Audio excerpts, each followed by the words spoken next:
direct sur Europe 1. Place à vous, Emmanuel Ducrot. Hier était une journée... Bonjour Emmanuel. Bonjour Dimitri, bonjour à tous. Hier était une journée noire pour deux maires verts, les écologistes Éric Piolle et Grégory Doucet. Racontez-nous. Deux figures de proue de l'écologie municipale à la tête de villes qui se veulent comme des laboratoires de la gouvernance écologiste. Le maire de Grenoble et le maire de Lyon se retrouvent simultanément pris dans une tempête médiatique qui les met chacun à leur manière devant leurs contradictions et leur double discours. Alors commençons par Grenoble, ça chauffe pour Éric Piolle. C'est un article du Canard enchaîné daté d'hier qui raconte une histoire sidérante. Selon l'hebdomadaire, le maire de la ville est soupçonné d'avoir monté un système pour rémunérer une de ses adjointes en passant sous les radars. Il aurait demandé à l'un de ses plus proches conseillers de rétrocéder 400 € par mois sur les 600 € d'augmentation qu'il venait de lui accorder.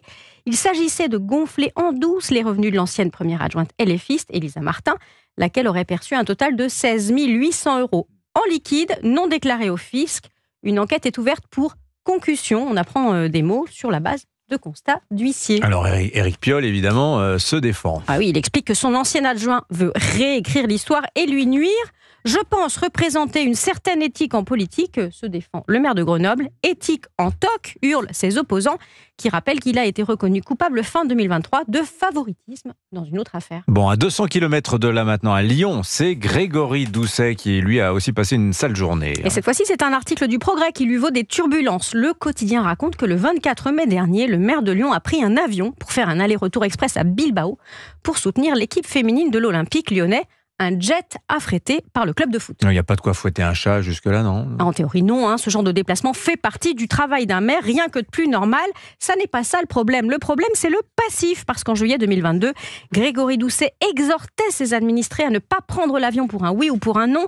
Il stigmatisait ceux qui voyagent en week-end à Casablanca parce qu'ils en ont envie.